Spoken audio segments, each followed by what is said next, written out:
Si Henry Alcantara. Si Henry Alcantara na kung saan po ito yung umamin, 'di ba? Umamin na legit yung usapan nila ni Senator Villanueva, legit yung nasabing conversation. Ngayon mga kababayan, nagmamalinis itong si Henry Alcantara doon sa Senado. Pilit niyang sinasabi na wala siyang kasalanan. Pinipilit niya rin na iligtas ang kanyang sarili at syempre yung kanyang mga amo. Alam naman natin kung sino ang amo nito, mga kababayan. Huwag na magsinungaling. Dito rin, ang style na nakita ko rin ay style din ni Ping Lacson, mga kababayan. Meron palang hawak na ebidensya. Nung una kasi, gusto ko rin yung style ni Bryce. Binibitin-bitin niya. Para mahuli nila na nagsisinungaling. Di ba kasi nung una, half body lang yung pinapakita dito kay dun sa mga pile ng pera. Di ba nandun may lalaki na naka-blue. Sabi niya hindi raw si Henry Alcantara yon, sabi niya. Subalit uminit ang ulo, hindi nakapagpigil itong si Erwin Tulfo na high blood sa kasinungalingan ni Henry Alcantara. Mga kababayan, ito pakinggan natin. Grabe.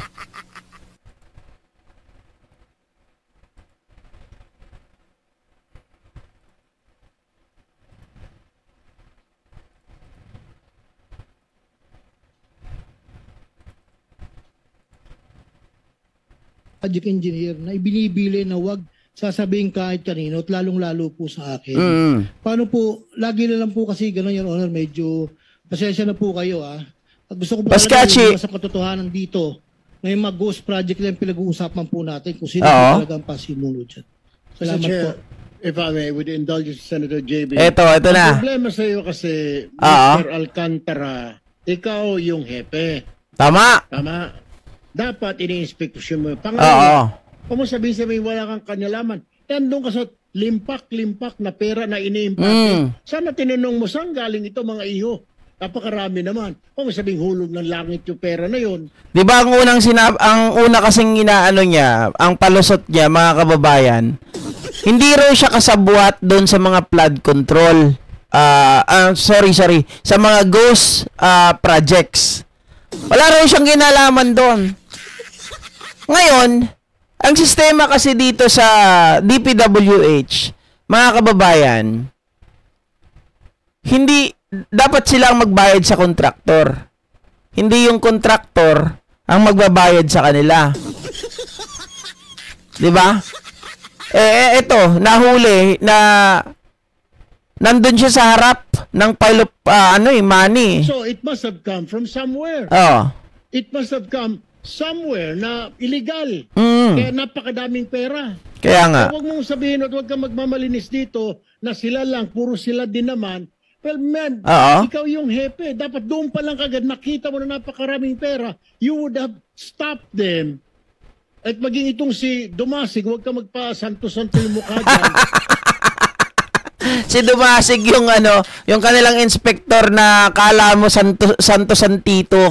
Mga kababayan. Ikaw Dumasig, huwag ka magpa-santo-santo dyan. Ang kulit ni Erwin Tulfo. Ano ka, tanga? Engineer ka? Hindi mo malang sinumbong sa proper authorities? May chain of command? Merong tumahimik ka muna dyan, Bryce Hernandez. Huwag ka muna sumasagot-sagot. Ikaw, Dumasig, you could have went to Metro Manila sa business secretary. Alas kasabwat din niyo ang secretary. O kung wala ka ng tiwala, doon kay RD.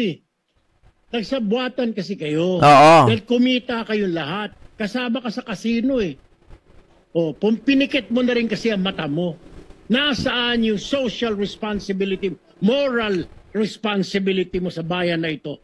Okay, mga kababayan, para mabuo yung konteksto, uulitin ko yan, pero ipapakita ko muna yung picture na kung saan po, ito kasi, todo deny siya na wala daw talaga siyang kinalaman pagdating po doon sa nasabing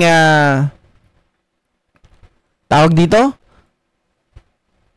Wala daw po siyang kinalaman doon sa mga racket ng BGC Boys. Yan ang kanya sinasabi Pero hindi naman niya may kakaila talaga, mga kababayan. Mahirap yung malaki tiyan, lagi nakikita sa picture. Kaya Ali, magpalit na kayo ng tiyan ha. Ayan, mga kababayan. Yan yung tinatanggi niya. Nanggaling ito kay Bryce Hernandez. Akala kasi niya nung una, dahil nga half lang yung nakikita dito. Yung unang nilabas ni Bryce sa camera, ano lang kalahati eh.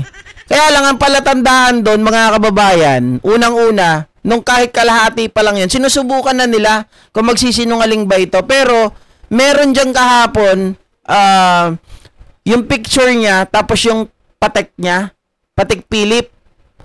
Yun ang nakikita. Para sana patunayan na si Henry Alcantara yun. Pero ito, hindi pa nila nilalabas. Di ba?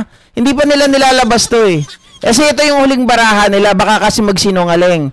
Ang sinasabi ko, yung half body ni Alcantara, ang nakikita lang doon yung Patek Philip. Tapos, sabi niya kasi hindi daw siya yon.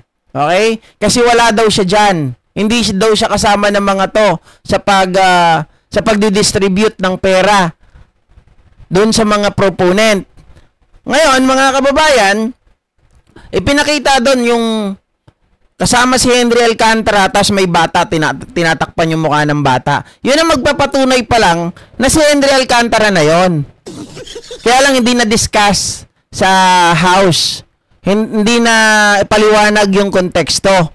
So ngayon, nabaliwala, mga ka-GPnatics. Pero yun dapat ang gagawin nila nun.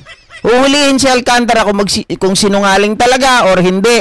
Kasi pwede naman sabihin, hindi po ako yan. Oo, may kaparehas lang po ako na Patek Philip pero hindi ako yan. Yun ang dapat ang gagawin nila. Subalit ipinakita itong picture na to, maliwanag si Alcantara talaga yan kahit malayo. Kahit malabo, mga kababayan, si Alcantara yan. Kaya nagagalit ngayon, itong si Erwin Tulfo, hoy ikaw, ano ka, tanga? Ikaw ang boss nila tapos wala kang alam? Nandun ka? Hindi mo man lang tinanong para saan yan? Diba? Doon ka lang magtataka eh.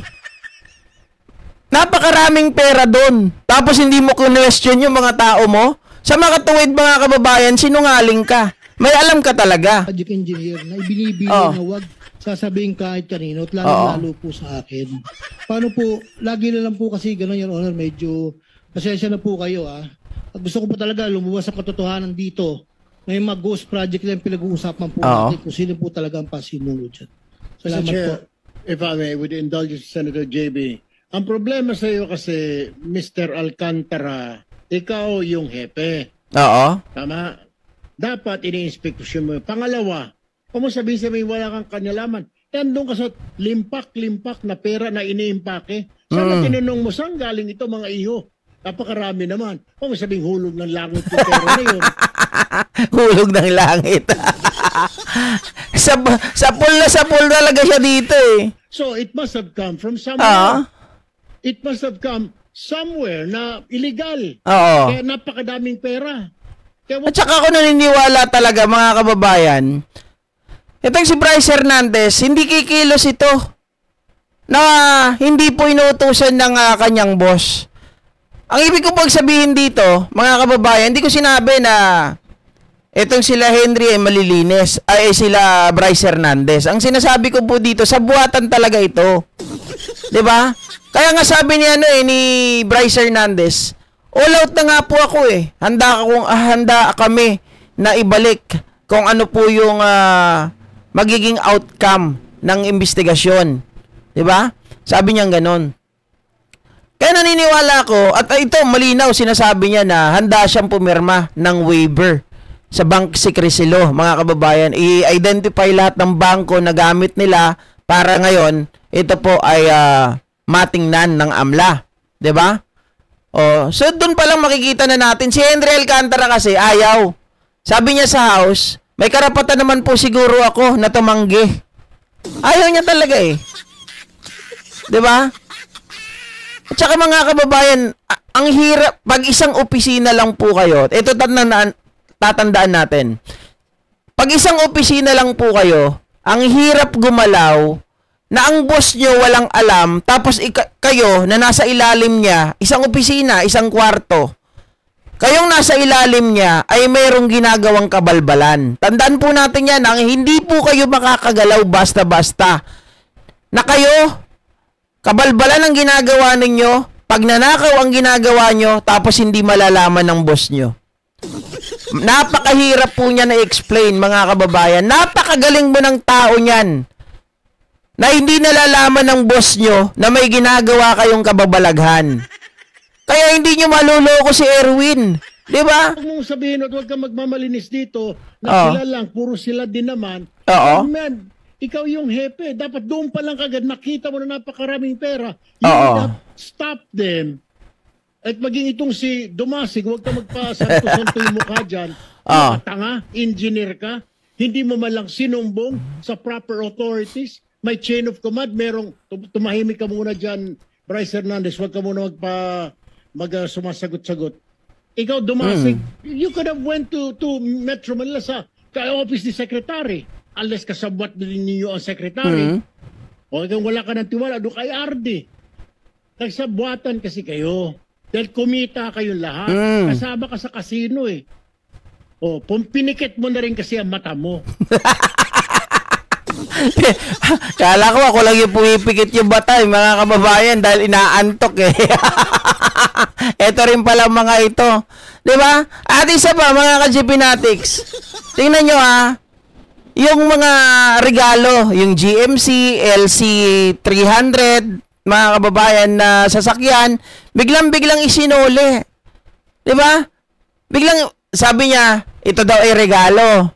Sabi naman ni Bryce, ito ay hiningi niya. Mga kababayan, isipin mo na lang, kung wala ka talagang alam, kunwari wala kang alam, niregaluhan ka ng ganon, sabihin natin, for the sake of argument, kunin natin yung sinasabi niya. Hindi ko kasi alam na ito ay galing sa pagnanakaw. Niregaluhan po nila ako ng GMC. Tapos ng LC300. Hindi ka ba magtatanong kung saan ang galing yun?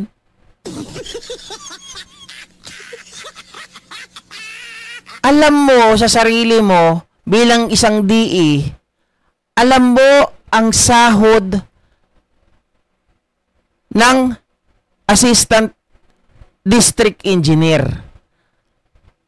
Paano sila makakabili? Paano ka ririgaluhan kahit 3 pa yan sila? Kasi ang sumunod sa'yo, assistant district engineer Ang sahod niyan, 70,000. Kung may susunod pa sa kanya, mas maliit sa 70,000. Tama? Halo-halo man silang 3, mag-corroborate man sila, mag-collab man sila, mga kababayan, 3 sila maghati-hati sa GMC, worth 10 million. Tapos yung isa, hindi ko alam kung magkano yung LC300 kung magkano yon. Pero million din. Isipin mo na lang, saan kukunin lupalop ng mundo? 'Di ba? Kahit maghati-hati pa yung 3, saan lupalop ng mundo sila kukuha para makapag-provide sa'yo, makapagregalo? Kunwari nga lang regalo.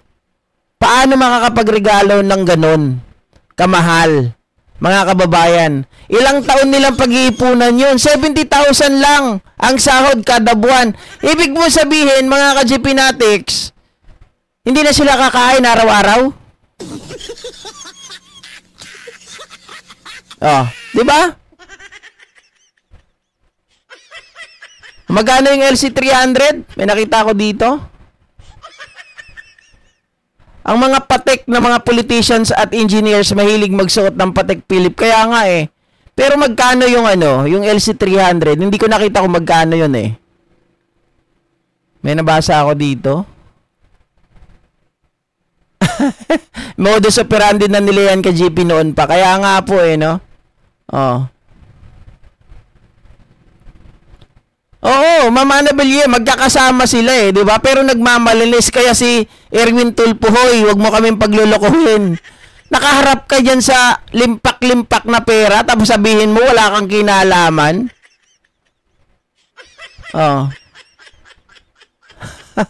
Nasa 10M din yung LC300, anak ng baka. So, more or less 20M. Oh, plus Patek Philippe na 5M, mga kababayan. Oh, paano yun? Diba? 70,000 lang ang sahod nila. Ako nga eh, isipin nyo, sad boy. Mga ka-GP Natics. Siyempre, mas mataas ang sahod ko sa kanila. Oo. Ngayon, mas mataas na ang sahod ko sa kanila. Sa loob ng 2 taon na sinimulan natin tong channel na to, 3.0. Mga kababayan, ganito, siguro, ang naipon ko na dyan, nasa 3M. 3M. Yun yung kasi nakalagay doon lifetime sa YouTube na sinahod ko from June 2024 hanggang ngayon. So ano na siya? Nasa 3M. Isipin nyo yun, mga kababayan. 2 taon yun, ha? 2 taon. Ang sahod, most likely nasa 200, 300K. 'Di ba? Pero walang naipon. Oh, walang naipon. Bakit kanyo? Ang daming gastos eh. 'Di ba? Ang daming gastos. Pero sila, 70,000 monthly, nakapagregalo ng worth 25M. Oh.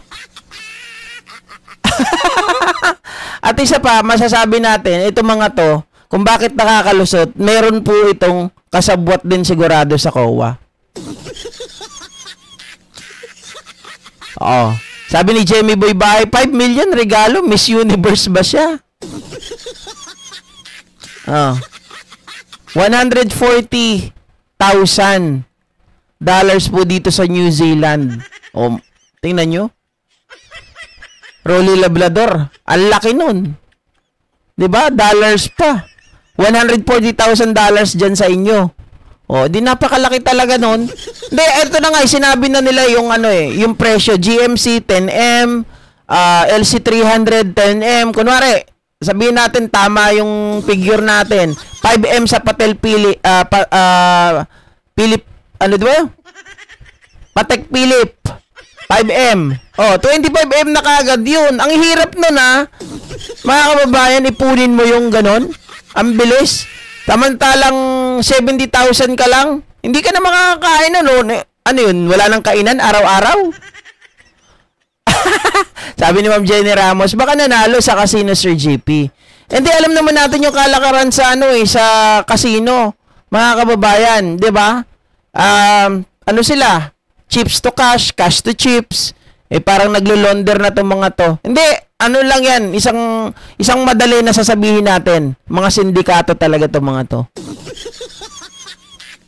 Umamin na yung mga kasamahan eh. Nagmamalinis pa si Henry Alcantara. Yun lang yun. 'Di ba? Oh. Okay, mga kababayan. Next topic tayo. Hayaan na natin yan. Payang-paya na yan. Durog na durog yan si Alcantara kaya Senador Erwin Tulfo. Medyo natutuwa ako sa iyo ngayon, ha, Erwin, ha? At syempre, pag-usapan natin, mga kababayan, itong pinakamatindi. Itong